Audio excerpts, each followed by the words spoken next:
Good afternoon, and thanks for clicking on my video. This is a bit of an exciting moment for me because this is the first video I'm posting online. And with that comes all of the amateurisms you'd expect.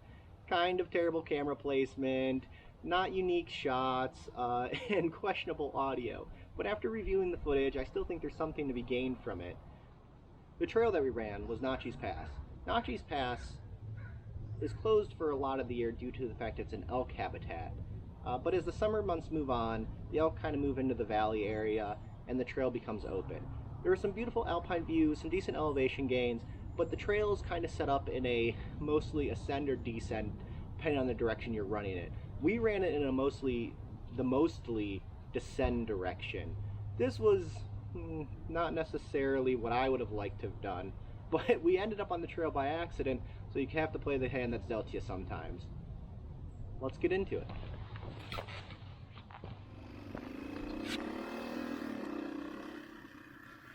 Most of this trail can be done by any stock 4x4 with a low range. A lot of trails in the Pacific Northwest are two-way, so sticking to your right is pretty important, especially around these turns where you can't see oncoming traffic. Throughout this video, the group is going to switch positions quite a few times. During this piece, though, I'm currently leading. One of the important things to remember is, even though you're riding as a group, it's to ride your own ride.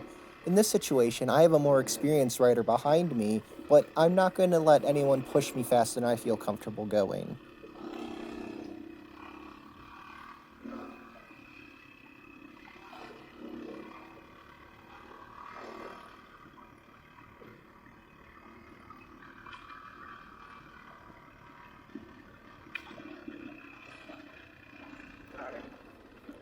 I'm going to spend a moment talking about the motorcycles we have in the group.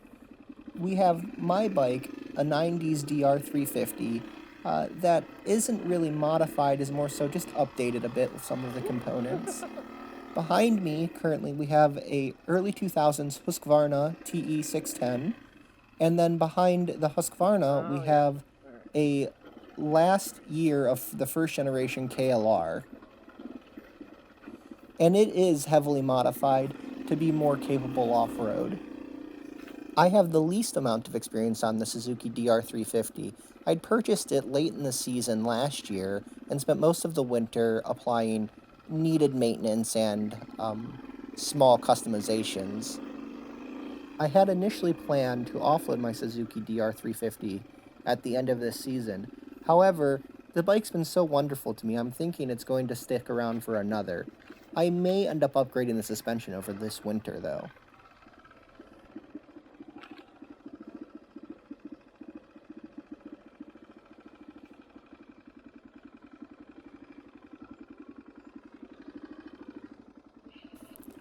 We haven't had rain in the Pacific Northwest for about 30 days at this point, and the trail is extremely dusty and loose because of the large rocks. When we chose to go left at this junction, that was us sealing the deal on the Nachi's trail. We had initially planned this ride to be on mostly Forest Service gravel roads, hunting down viewpoints. However, I'm not necessarily the best navigator.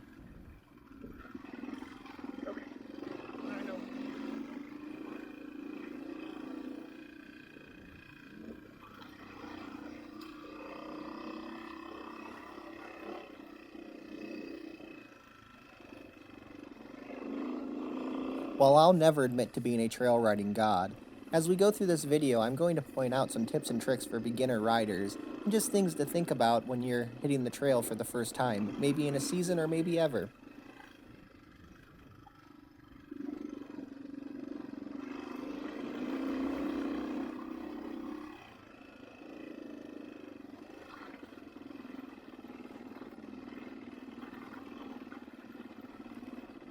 I promise, I'm not looking 6 inches in front of my wheel. And that brings us to the first tip. Do your best to look further down the trail. It's really going to help you on your line choice. Every rider has different things they're going to be comfortable with. For the most part, if I see an easy path and a hard path, I'm trying to get to the end, so I'll take the easy path. I'm not necessarily looking to challenge myself on the journey. The challenge for me is making it to the destination.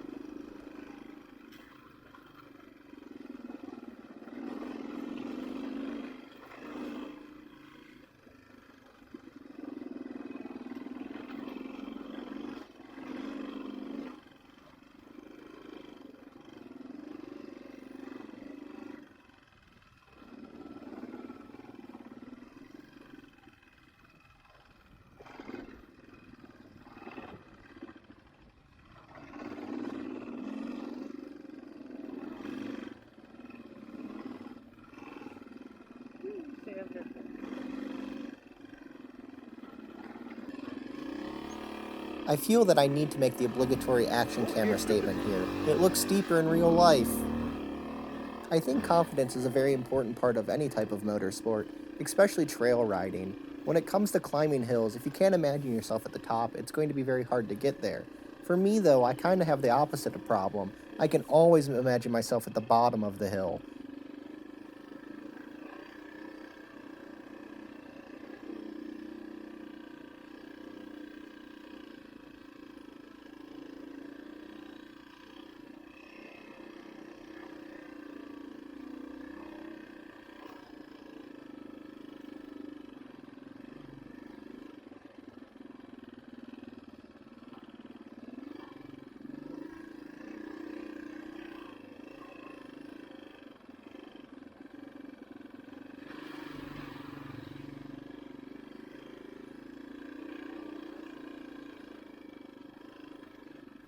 Due to the lack of rain, these mud puddles were awful. They were just the ickiest snot you can imagine. They smelled so bad. So I was looking for the safest, most direct line across every single puddle. The last thing I wanted to do was to stop at one of these things.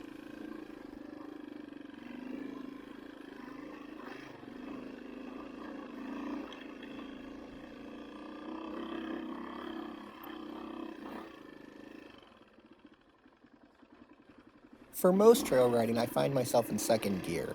This gives me a lot of flexibility with my RPM range.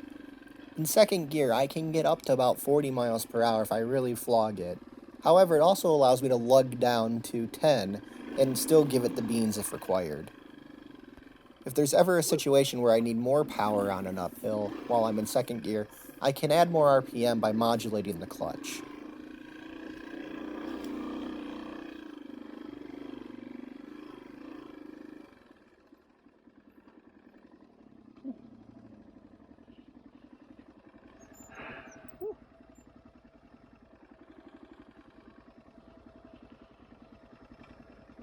I see him.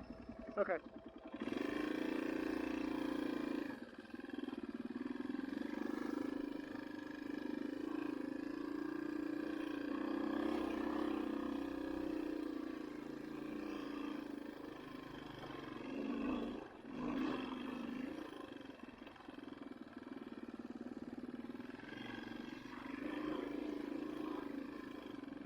Oh man. I can hardly imagine what this area is like in the rain. Might as well just turn our bikes into submarines at that point.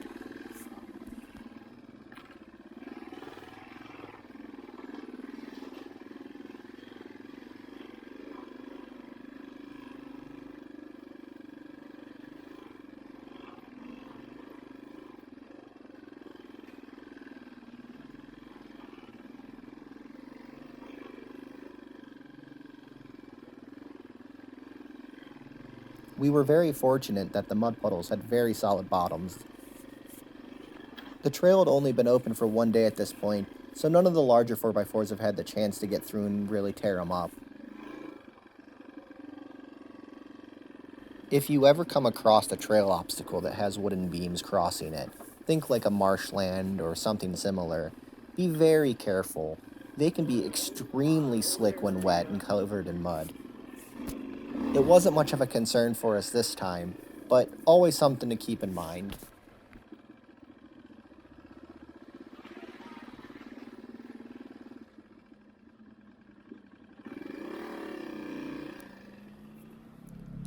There are a few rules I like to follow while on the trail. One is I always like to let oncoming traffic know how many more individuals are in my group. I can't account for groups that may have caught up, but at least I know how many people are supposed to be with me. The other thing I like to do is give the right of way to individuals coming up the trail. Gravity tends to be a bit of a cruel mistress.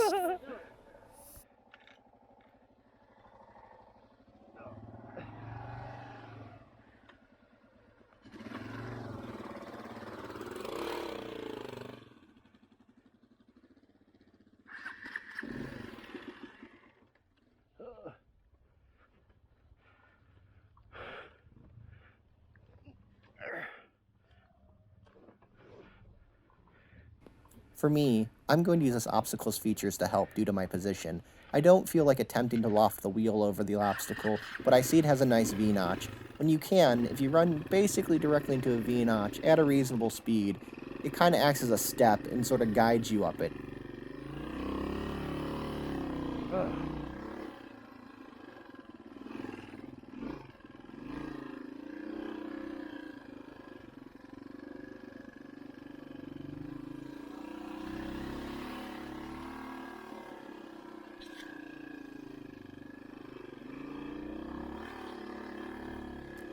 I have saddlebags on the back of my bike right now, which makes me a little apprehensive to get too close to the sides of the trail.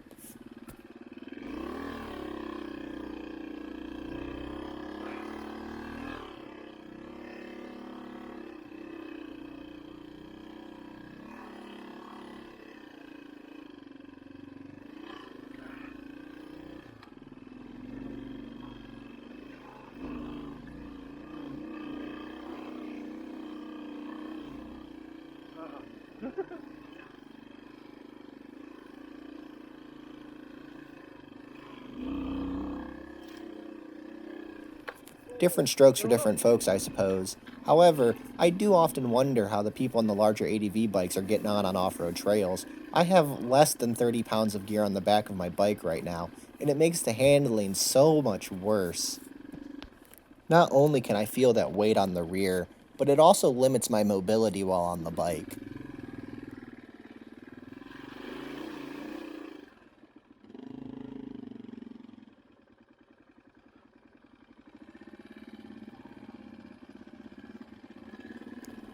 I decided I would straddle the ruts here.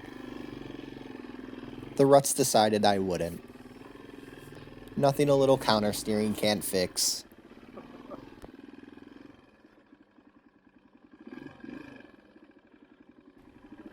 This is the landmark I had mentioned previously. I knew it existed, but that's it.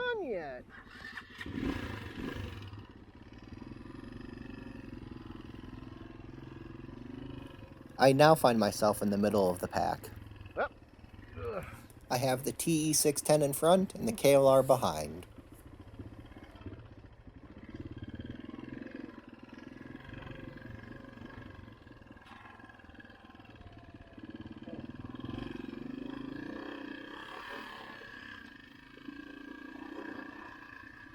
Oh, wow. This was the largest meadow we ended up seeing on our ride. You'll notice we're quite up there too, because the trees are quite a bit smaller than they were only 5 minutes ago.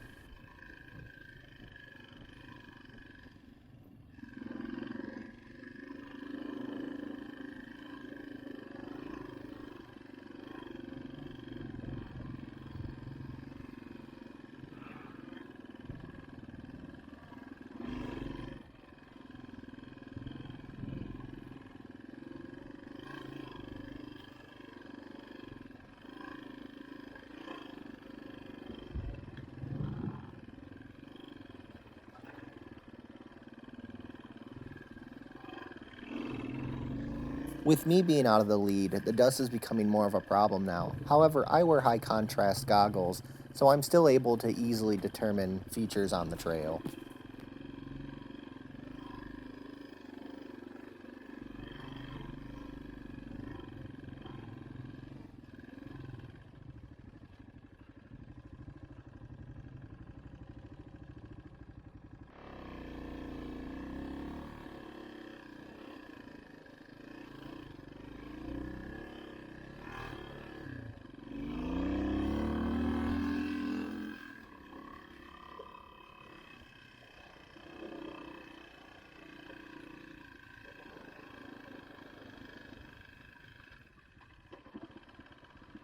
When we started this day off, we didn't necessarily intend to ride Nachi's Pass. Due to this, we were kind of looking for an out. We knew that if we continued along the trail, we'd eventually hit on a road that I was aware of. And so we continued on. Mapping softwares can be very unreliable on these Forest Service roads. And due to the mountain range, GPS is spotty at best, even when you think you have a clear view of the sky.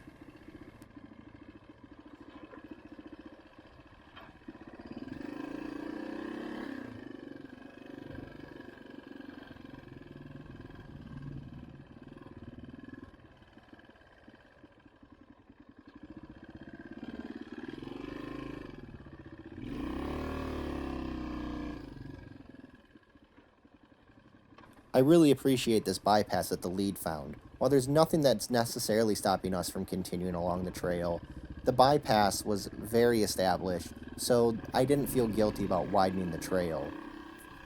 That's one thing I try my best to avoid doing. As much as I hate driving through unknown mud puddles, widening the trail is just a good way to get things shut down.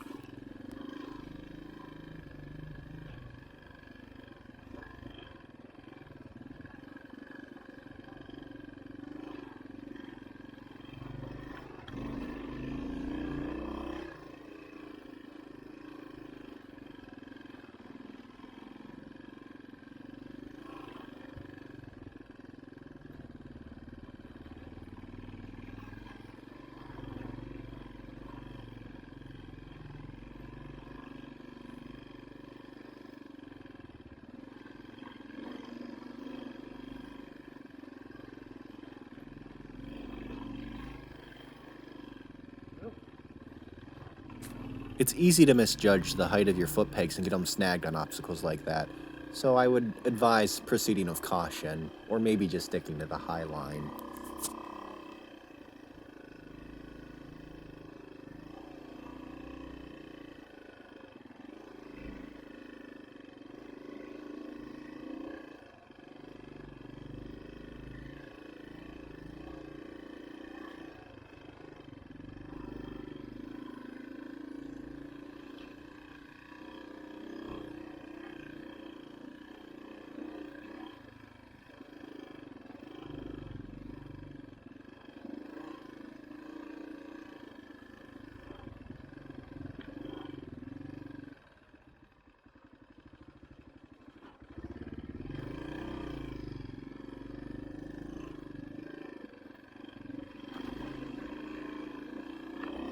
The bag I have strapped to the back of my bike is limiting my motion here. On these descents while standing, I would really prefer to be putting more weight over my rear wheel.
Look at this. Not covering the front brake, looking directly in front of the wheel, just plowing into obstacles. It's no wonder I'm about to oof. Well, I guess I can collect my soil sample right now.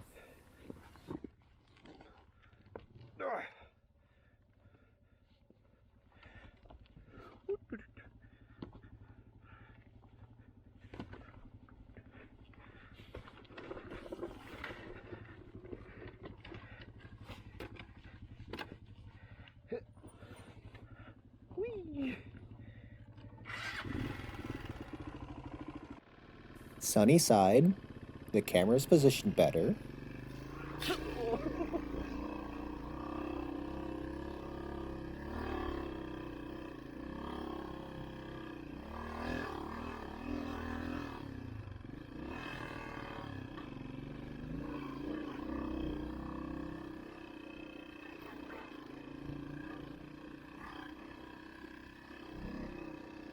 And now I find myself at the back of the group. This isn't bad, though. It's just a thing.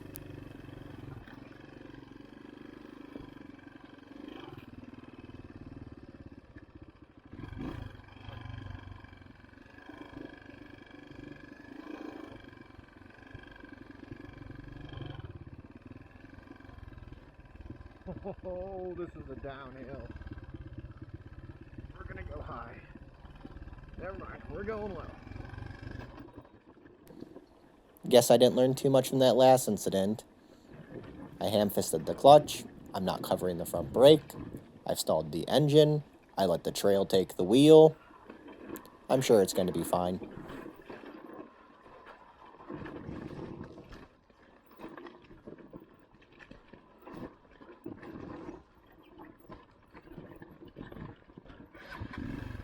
Bold move, Doctor. I like it. Restart the engine. But have I regained control? Holy fuck. Is that a hand I see over the front brake? Get this man a medal.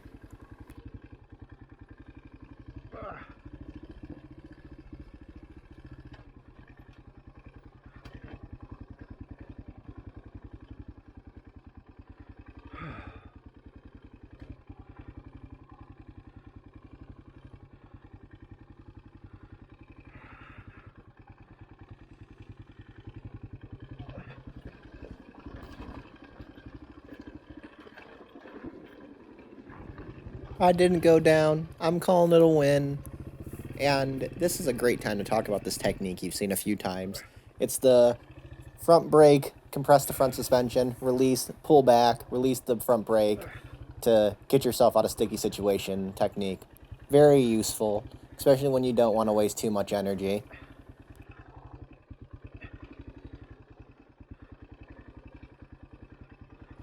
Food for thought, though. It'd just be better not to have to use this technique.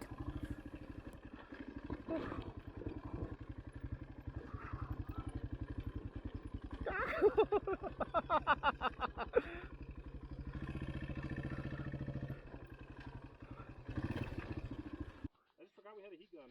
Yeah, well, we not smart. We stoopy. Alright. Can we go again? Yep. Kirby, you tired of being in the back? Yeah, that's fine.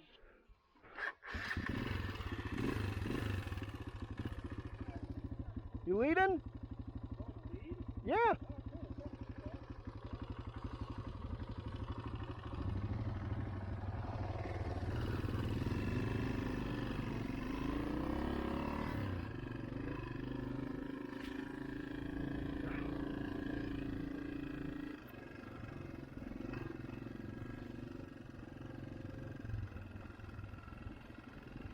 Oh, great.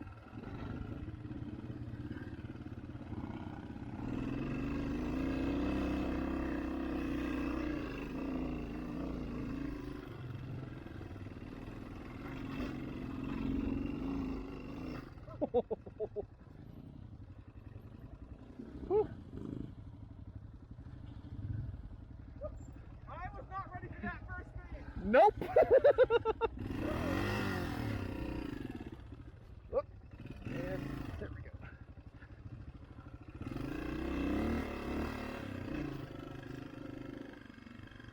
Oh, come on.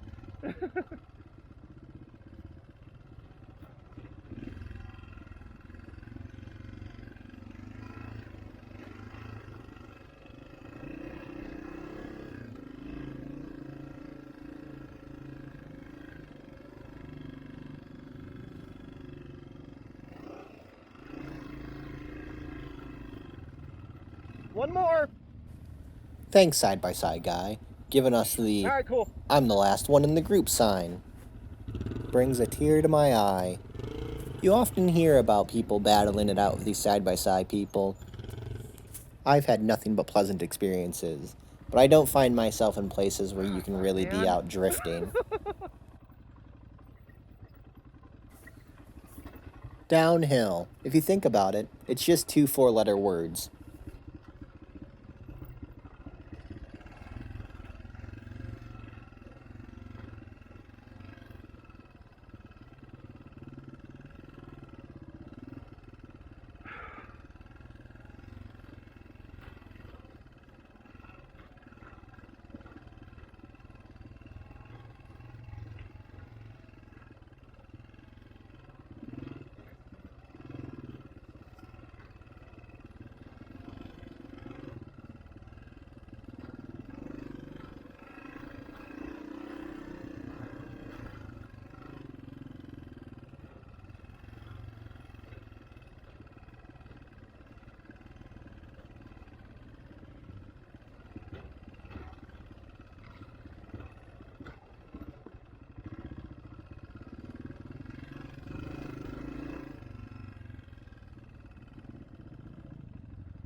Engage warp speed.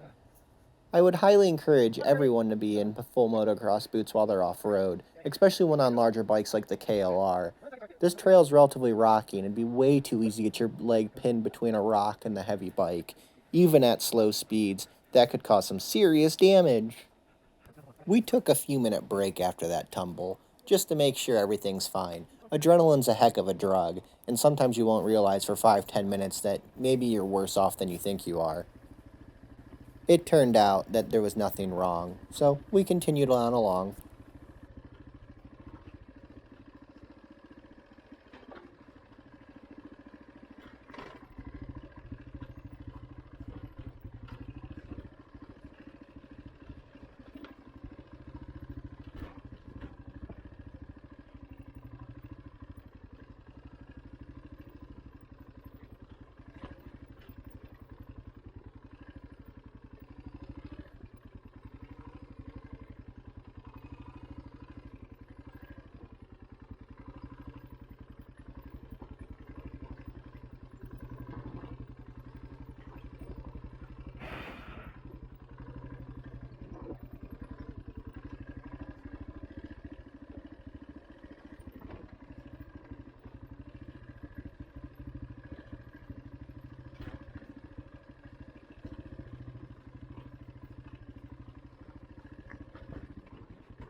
My technique has evolved at this point too.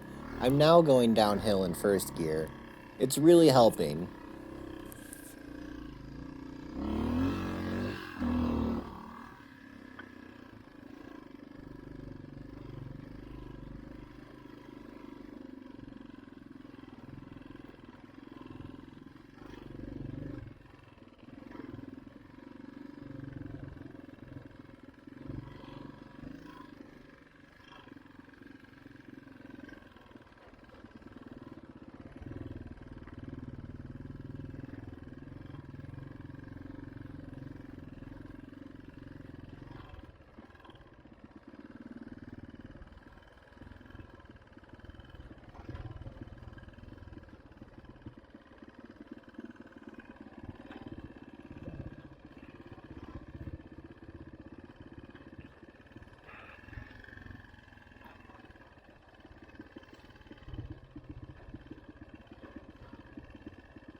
Thanks for making it to the end.